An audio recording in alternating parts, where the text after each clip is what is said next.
Sudahkah Anda makan pisang hari ini? Saya ingin memberitahu Anda sebuah fakta tentang pisang. Buah yang lembut dan sering kita makan sejak kecil hingga dewasa ini bisa menjadi buah panjang umur, tetapi bisa juga menjadi pencabut nyawa yang merusak hati ginjal, bahkan mengancam jiwa kita. Anda mungkin berpikir ini berlebihan, tetapi hari ini saya Dr. Agus Setiawan harus memberitahu Anda dengan sangat serius sebuah kebenaran yang mungkin akan membalikkan pemahaman Anda selama setengah abad ini. Sebatang pisang itu baik atau buruk, obat atau racun, seringkali tidak bergantung pada pisang itu sendiri, melainkan pada kapan Anda memakannya dan dengan apa Anda memakannya. Banyak orang menganggap pisang memiliki sifat yang lembut, tidak memiliki pantangan, dan merupakan buah yang paling umum serta paling aman. Namun faktanya pisang memiliki beberapa musuh bebuyutan yang sangat pendendam.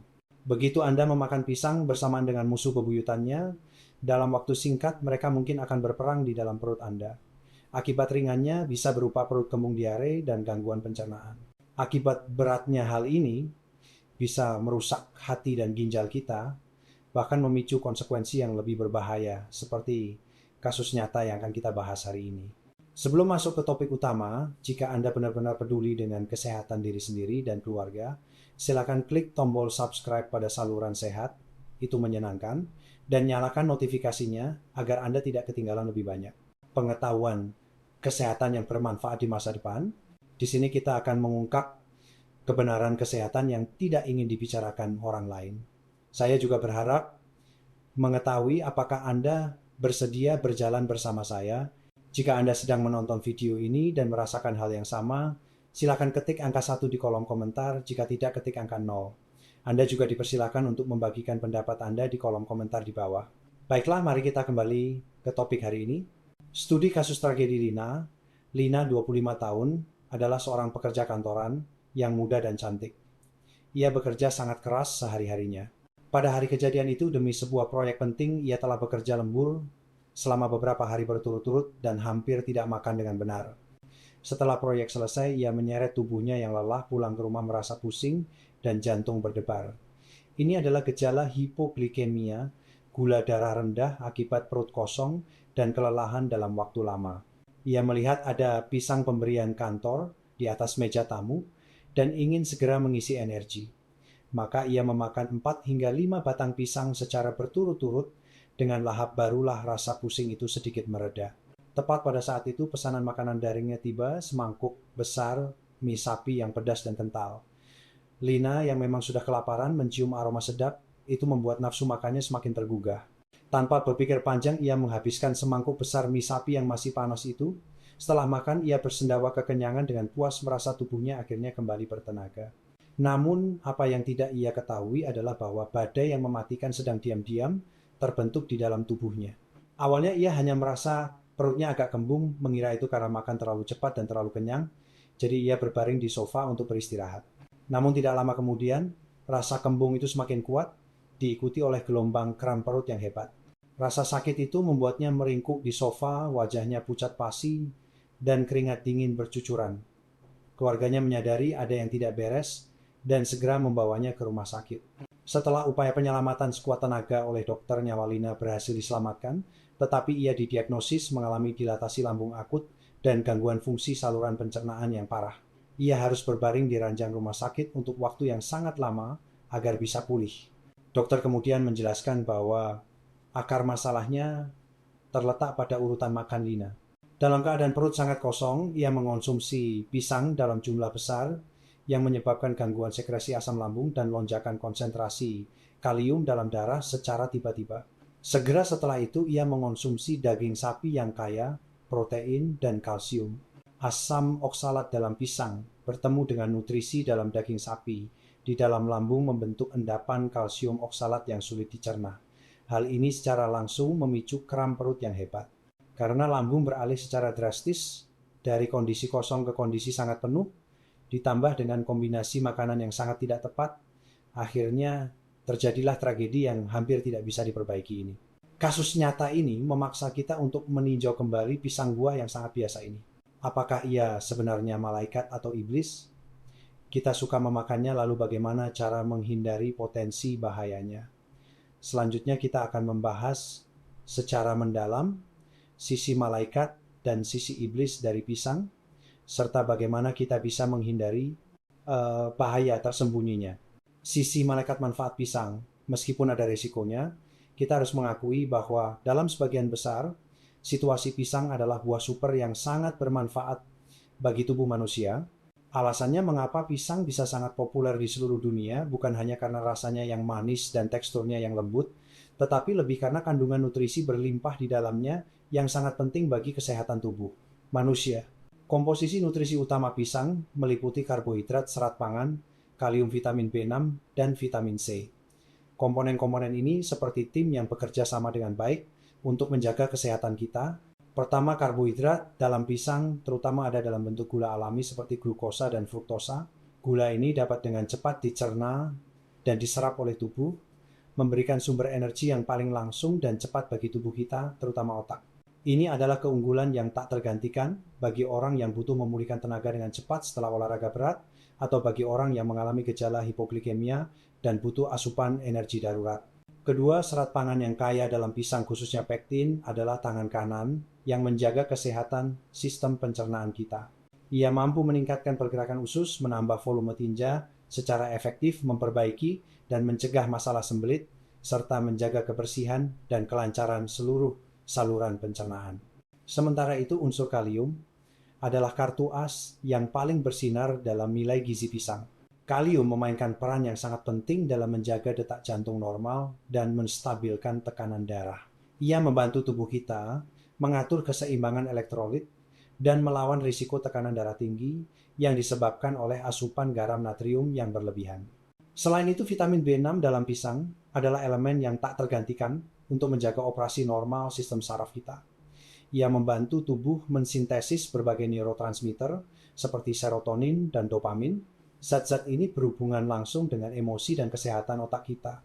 Sedangkan vitamin C adalah antioksidan kuat yang mampu membantu sistem kekebalan tubuh kita melawan kerusakan akibat radikal bebas dan mengurangi terjadinya penyakit. Justru karena nutrisi yang kaya ini dengan rutin mengonsumsi pisang Anda, mungkin akan mendapatkan 7 manfaat nyata berikut ini. Mencegah penyakit kardiovaskular. Begitu tubuh kekurangan kalium, kondisi berbahaya seperti aritmia irama jantung tidak teratur dan takikardia jantung berdetak terlalu cepat bisa terjadi. Sebuah pisang ukuran sedang mengandung sekitar 400 mg kalium.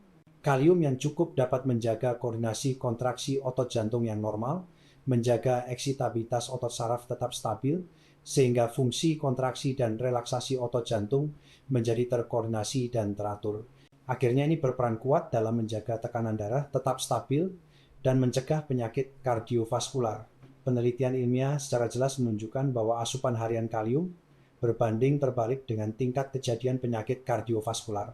Mencegah dan mengobati hipokalemia saat kita berolahraga berat dan berkeringat banyak, atau setelah diare parah, unsur kalium dalam tubuh akan hilang dalam jumlah besar, menyebabkan anggota tubuh lemas dan semangat menurun. Penggunaan obat diuretik tertentu dalam jangka panjang juga bisa menyebabkan konsentrasi kalium darah terlalu rendah. Dalam situasi ini, makan pisang adalah cara paling ideal dan aman untuk mengisi kembali unsur kalium yang secara efektif dapat mencegah terjadinya hipokalemia. Mencegah pikun demensia pada lansia makan pisang membantu meningkatkan daya otak, memperbaiki kemampuan belajar, dan meningkatkan kewaspadaan. Triptofan dan vitamin B6 yang terkandung dalam pisang adalah bahan baku penting untuk mensintesis zat bahagia di otak, yaitu serotonin. Serotonin yang cukup dapat meningkatkan sirkulasi darah di otak dan vitalitas sel saraf sehingga meningkatkan fungsi kognitif dan daya ingat. Penelitian menemukan bahwa kelompok orang yang memiliki kebiasaan rutin mengonsumsi pisang kecepatan penurunan kemampuan kognitifnya seiring bertambahnya usia jelas lebih lambat dibandingkan kelompok yang tidak makan pisang. Melawan depresi pisang mengandung sejumlah 5-hydroksitriptamin serotonin serta bahan baku yang membantu tubuh mensintesis zat ini. 5-hydroksitriptamin adalah sejenis neurotransmitter yang bisa langsung mengatur emosi kita. Tinggi rendahnya kadar zat ini menentukan apakah kita merasa bahagia atau murung. Oleh karena itu, makan pisang bisa membuat suasana hati menjadi nyaman dan rileks, membantu melawan dan mencegah depresi. Mencegah tukak lambung dan usus 12 jari pisang mengandung zat kimia khusus yang dapat meredakan iritasi asam lambung terhadap mukosa selaput lendir lambung. Di saat yang sama, zat lendir dan pektin pada pisang juga dapat membentuk lapisan pelindung di permukaan mukosa lambung, memicu pertumbuhan dan perkembangbiakan sel mukosa, sehingga membantu memperbaiki berbagai kerusakan tukak dan mencegah terjadinya tukak lambung. Mencegah dan meredakan sembelit serat pangan yang terkandung dalam pisang, khususnya pektin, dapat menyerap air di dalam usus seperti spons, menambah volume dan kelembapan tinja, sekaligus merangsang pergerakan usus agar proses buang air besar lebih lancar. Pengobatan tradisional Tiongkok menganggap pisang berasa manis dan bersifat dingin. Sifat dinginnya bisa membersihkan panas di usus, rasa manisnya melembabkan dan melancarkan buang air besar. Ini sangat cocok untuk gejala tinja keras dan kering, mulut kering, serta bau mulut yang disebabkan oleh panas berlebih di lambung dan usus. Meningkatkan kekebalan tubuh zat antioksidan, seperti vitamin C yang terkandung dalam pisang, mampu membantu tubuh membersihkan radikal bebas yang berbahaya, melindungi sel dari kerusakan, sehingga meningkatkan kekebalan tubuh kita dan mengurangi terjadinya penyakit flu. Sisi iblis pantangan makanan. Setelah melihat manfaat pisang, kita harus lebih waspada terhadap potensi risikonya. Seperti tragedi Lina di awal cerita, jika pisang dikonsumsi bersamaan dengan makanan yang bertentangan, hal itu bisa memicu reaksi beracun yang hebat di dalam tubuh, merusak hati, merusak ginjal, dan merugikan seluruh tubuh. Pada akhirnya, sebanyak apapun uang yang dikeluarkan, kesehatan sulit untuk dipulihkan. Mohon Anda ingat baik-baik daftar hitam makanan yang tidak boleh dimakan, bersamaan dengan pisang berikut ini, melon, hami, cantaloupe. Banyak teman-teman, terutama yang suka membuat salad buah sendiri, harus memperhatikan ini. Jangan pernah menaruh melon hami dan pisang di mangkuk yang sama. Melon hami dikenal manis, kandungan gulanya mencapai sekitar 15% dan kandungan ion kaliumnya juga cukup tinggi. Sedangkan pisang, seperti yang sudah kita tekankan berulang kali, adalah gudang kalium. Setiap 100 gram pisang bisa mengandung 283 hingga 472 mg kalium. Ketika dua buah tinggi kalium ini dimakan dalam jumlah banyak, secara bersamaan asupan unsur kalium tubuh kita dalam waktu singkat akan melebihi batas secara serius.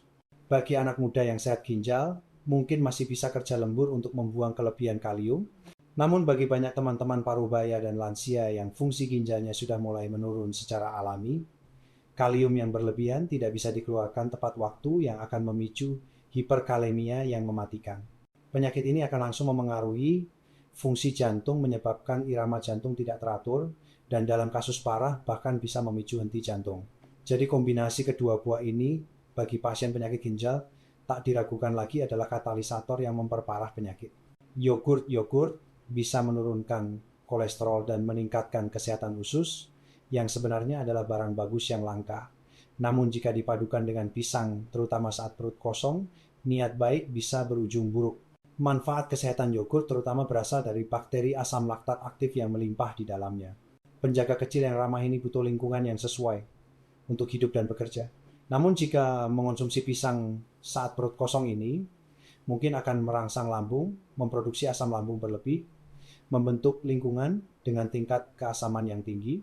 Ini akan membunuh aktivitas bakteri asam laktat secara besar-besaran, membuat nilai gizi yogurt menurun drastis. Selain itu, gula dari pisang dan asam organik dari yogurt jika bergabung mudah mengalami fermentasi berlebihan di dalam saluran pencernaan, menghasilkan banyak gas, menyebabkan perut kembung, sering bersendawa, dan gejala gangguan pencernaan lainnya, serta memperberat beban lambung. Kentang adalah salah satu makanan paling umum di meja makan kita, tetapi banyak orang tidak tahu bahwa kentang dan pisang sebenarnya adalah pasangan yang bermusuhan. Jika kedua makanan ini dimakan bersamaan atau jeda waktunya kurang dari 15 menit, bisa menimbulkan dampak buruk bagi kesehatan dan kulit kita. Kentang mengandung sedikit solanin, sedangkan pisang mengandung berbagai gula dan mineral. Ketika keduanya bertemu di saluran pencernaan, kita reaksi kimia yang kompleks mungkin terjadi menghasilkan zat yang memicu pengendapan pigmen pada tubuh manusia, sehingga memicu timbulnya flek atau bintik-bintik di wajah. Meskipun reaksi ini berbeda-beda pada setiap orang, demi keamanan, Dr. Agus Setiawan menyarankan agar setelah makan kentang, sebaiknya tunggu lebih dari 1 jam sebelum menikmati pisang. Ini efektif menghindari potensi efek samping dan membuat nutrisi kedua makanan terserap lebih baik. Talas keladi talas, kaya nutrisi mengandung protein, kalsium, fosfor, zat besi, dan komponen lainnya terutama kandungan fluornya yang cukup tinggi yang berfungsi melindungi gigi. Tetapi makan talas dan pisang bersamaan bisa menyebabkan perut kembung, bahkan berdampak buruk pada kesehatan tulang. Talas mengandung zat bernama asam oksalat, sedangkan pisang mengandung kalium. Ketika kedua komponen ini bertemu di saluran pencernaan reaksi kimia, bisa terjadi membentuk zat yang sulit larut bernama kalium oksalat atau kalsium oksalat jika bereaksi dengan kalsium. Zat ini tidak hanya menghambat penyerapan kalsium oleh tubuh dan menyebabkan hilangnya kalsium jika terjadi terus-menerus, juga bisa menambah beban ginjal dan meningkatkan risiko batu ginjal. Selain itu, talas dan pisang sama-sama makanan tinggi pati, dan gula memakannya bersamaan akan sangat menambah beban pencernaan, mudah menyebabkan kembung dan ketidaknyamanan lainnya. Ubi jalar ubi merah, ketela rambat ubi jalar disebut oleh ahli gizi sebagai makanan kesehatan dengan nutrisi paling seimbang. Namun makanan sehat seperti ini, jika dimakan bersamaan dengan pisang, juga bisa memicu serangkaian masalah kesehatan. Pati dalam ubi jalar sangat tinggi, sedangkan pisang mengandung gula. Mengonsumsi keduanya bersamaan akan meningkatkan beban pencernaan secara drastis, menyebabkan sekresi asam lambung berlebih kembung, dan refluks asam lambung naik. Makanan yang tertahan lama di lambung dan tidak bisa dikosongkan secara normal ke usus akan menimbulkan rasa mual. Dalam jangka panjang ini bahkan bisa menyebabkan sakit maag kronis. Bagi lansia yang fungsi pencernaannya sudah lemah, kombinasi ini sangat mudah memicu diare dan semakin melemahkan daya tahan tubuh. Daging sapi. Daging sapi adalah makanan bergizi tinggi untuk musim dingin, kaya protein tinggi, zat besi, seng, dan mineral lainnya. Namun, setelah menikmati hidangan daging sapi yang lezat, sebaiknya jangan langsung makan pisang. Alasannya mirip dengan talas. Daging sapi kaya akan kalsium dan protein, sedangkan pisang mengandung asam oksalat. Keduanya jika bertemu di lambung juga bisa membentuk endapan kalsium oksalat yang sulit dicerna dan diserap tubuh, mudah menyebabkan ketidaknyamanan lambung, bahkan memicu kram lambung yang hebat. Demi melindungi saluran pencernaan kita, disarankan setelah makan daging sapi, berikan jeda setengah jam hingga 1 jam sebelum makan pisang, untuk memastikan makanan bisa dicerna dan diserap dengan lancar. Semangka. Di hari yang panas, semangka dan pisang adalah buah yang sangat populer. Namun dari sudut pandang pengobatan tradisional, keduanya termasuk makanan yang bersifat dingin. Bagi anak muda dengan fungsi pencernaan kuat, mungkin tidak masalah. Namun bagi banyak teman-teman parubaya dan lansia yang fungsi pencernaannya lemah dan berkonstitusi tubuh dingin, mengonsumsi dua benda dingin ini bersamaan ibarat menambah salju di atas es pada lambung yang sudah kekurangan api. Energi panas.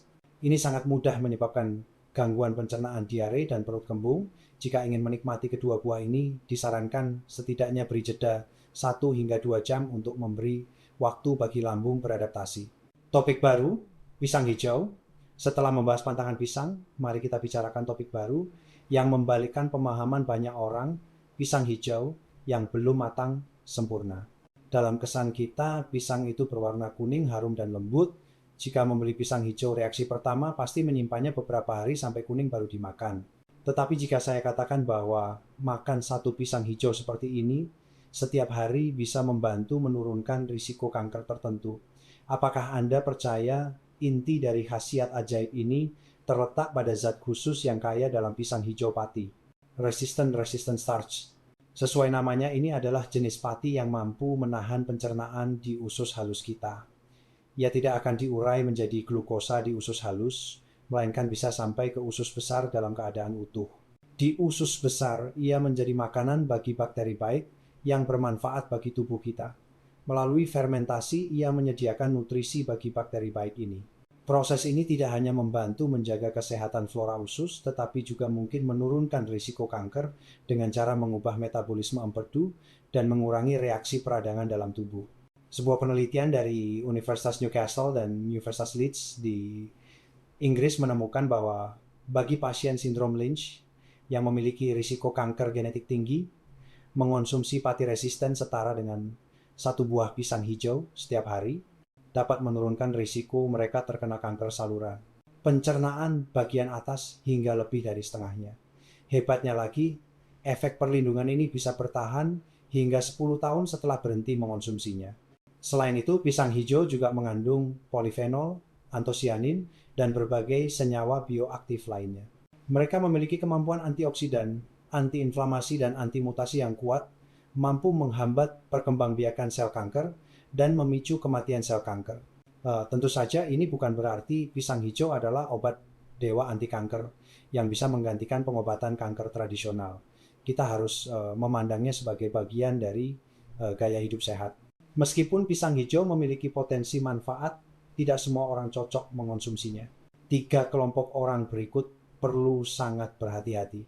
Orang dengan obesitas, meskipun pisang hijau mengandung pati resisten, karena belum matang sempurna kandungan gulanya tidak rendah. Jika orang dengan obesitas mengonsumsinya setiap hari, asupan fruktosa mungkin berlebih, yang justru mudah menyebabkan gula darah naik dan meningkatkan risiko diabetes. Pasien penyakit hati dan ginjal adalah organ metabolisme penting.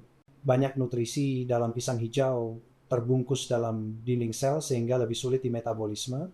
Ditambah lagi dengan kandungan kaliumnya yang kaya ini, pasti akan semakin menambah beban metabolisme hati dan ginjal, serta mungkin memperparah penyakit.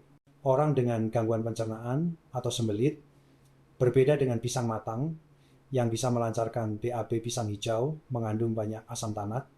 Zat ini memiliki efek astringan mengerutkan, menyerap air yang kuat. Ia akan berikatan dengan protein tubuh kita, membentuk endapan yang sulit dicerna, yang justru akan memperparah gejala gangguan pencernaan dan sembelit. 4 aturan dasar makan pisang. Selain tidak boleh dimakan dengan makanan tertentu, dan masalah siapa yang boleh makan pisang hijau, konsumsi pisang sehari-hari juga harus mematuhi 4 pantangan dasar berikut. Jangan makan terlalu banyak, sekaligus pisang memang bagus, tapi jangan berlebihan. Pisang mengandung cukup banyak elemen kalium dan magnesium. Jika dikonsumsi berlebihan dalam waktu singkat, bisa menyebabkan ketidakseimbangan proporsi elemen-elemen ini dalam darah yang membahayakan kesehatan. Sekaligus makan terlalu banyak pisang akan membuat sekresi asam lambung berkurang drastis, memicu gangguan fungsi pencernaan dan ketidaknyamanan. Kurangi makan pisang yang belum matang sempurna, kecuali untuk tujuan medis tertentu. Dengan pengawasan, pisang mentah mengandung banyak asam tanat. Zat ini memiliki efek pengelat yang kuat. Memakannya bukan hanya tidak membantu buang air besar, tetapi justru akan berikatan dengan sisa makanan di usus, membentuk tinja yang lebih keras, menyebabkan atau memperparah sembelit. Terutama teman-teman lansia harus lebih waspada. Usahakan jangan makan saat perut kosong. Dalam keadaan perut kosong, pergerakan saluran pencernaan kita sangat cepat. Makan pisang saat ini akan mempercepat sirkulasi darah dan menambah beban jantung. Elemen magnesium dalam pisang juga mudah diserap dalam jumlah besar saat perut kosong, menyebabkan kenaikan mendadak kadar magnesium dalam darah yang memberikan efek penghambatan pada sistem kardiovaskular dan tidak baik bagi kesehatan. Jangan makan pisang yang sudah didinginkan di kulkas. Pisang adalah buah tropis yang sangat takut dingin. Jika pisang diletakkan di lingkungan bersuhu rendah di bawah 10 derajat, dalam beberapa hari kulitnya akan menghitam dan dagingnya akan membusuk. Pisang yang terkena radang dingin ini tidak hanya nilai gizinya turun drastis, tetapi juga mudah menjadi tempat berkembang biak bakteri dan membusuk. Jika sering dimakan, mudah memicu penyakit pencernaan. Tips memilih pisang terbaik. Terakhir, Dr. Agus Setiawan akan mengajarkan 3 metode sederhana dan praktis untuk memilih pisang yang paling enak dan paling sehat. Lihat bintiknya. Pertama, jangan hanya melihat penampilan. Pisang yang seluruhnya kuning, mulus, tanpa satupun bintik, dan mengkilap seperti palsu, Anda harus waspada. Pisang sempurna seperti ini kemungkinan besar diperam dengan bahan kimia atau dipercantik, meskipun terlihat bagus, rasa dan kemanisannya seringkali kurang. Yang kita cari adalah pisang yang matang alami dengan warna kuning keemasan. Kondisi yang lebih ideal adalah apa? Yaitu pisang yang pada kulitnya sudah muncul beberapa bintik-bintik kecil berwarna coklat. Jangan anggap itu jelek. Bintik-bintik kecil ini adalah stempel kematangan pisang dan juga lampu sinyal kemanisannya. Ini menandakan pisang tersebut sudah matang, sempurna, pati di dalamnya sudah sepenuhnya berubah menjadi gula, Makan saat ini tidak hanya teksturnya paling lembut dan rasanya paling manis, tetapi zat antioksidan yang dikandungnya juga paling berlimpah. Lihat tangkainya, perhatikan tangkai buah di bagian pangkal pisang. Jika masih membawa sedikit warna hijau muda itu justru pertanda baik. Nah, ini artinya apa? Artinya tandan pisang ini tumbuh alami di pohon dan matang perlahan, bukan dimatangkan paksa atau disemprot bahan kimia. Pisang seperti ini rasanya terakumulasi perlahan dari dalam keluar, teksturnya lebih kaya rasa, dan juga lebih tahan lama disimpan. Pegang dan tekan tekstur harus bouncy, kenyal, membal. Langkah terakhir dan paling krusial adalah merasakannya dengan tangan. Anda bisa menekan pelan bagian tengah pisang dengan jari. Pisang yang matang pas teksturnya harus terasa padat, berisi sekaligus elastis membal, seperti lengan kecil anak muda yang kencang. Jika ditekan terasa keras seperti batu, itu tandanya belum matang, harus disimpan beberapa hari dan rasanya akan agak sepak. Sebaliknya, jika sekali tekan langsung terasa lembek dan penyok, di mana daging dan kulitnya terasa mau terpisah, itu tandanya sudah terlalu matang. Meski mungkin sangat manis, teksturnya akan lembek sekali. Jika dibeli harus segera dimakan, kalau tidak akan cepat busuk. Ingat, 3 trik kecil ini: lihat bintik, lihat tangkai, tekan teksturnya. Lain kali saat membeli pisang, Anda pasti bisa dengan mudah memilih sang juara pisang yang paling sesuai keinginan di antara banyak pilihan. Penutup. Baiklah Sobat Sehat, hari ini kita telah membahas secara mendalam segala hal tentang pisang. Kita bersama-sama memahami berbagai manfaat pisang bagi tubuh. Ia memang benar-benar emas nutrisi, namun kita juga telah menyingkap sisi lain yang jarang diketahui orang.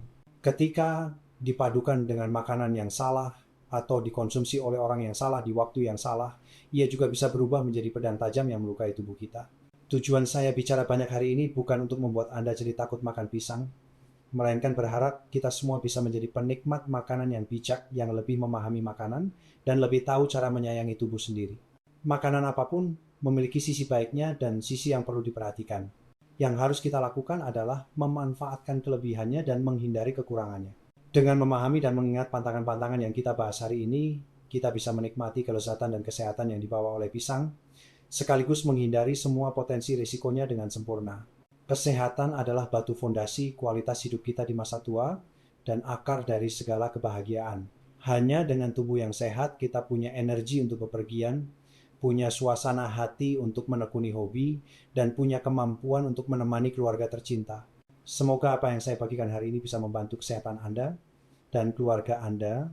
Jika Anda merasa pengetahuan ini bermanfaat, mohon jangan pelit untuk membagikannya. Teruskanlah kepada setiap kerabat dan teman di sekitar Anda. Satu tindakan kecil Anda mungkin bisa mencegah krisis kesehatan yang tidak perlu dan membawa kedamaian serta kebahagiaan jangka panjang bagi keluarga lain. Saya Dr. Agus Setiawan, sampai jumpa di video berikutnya.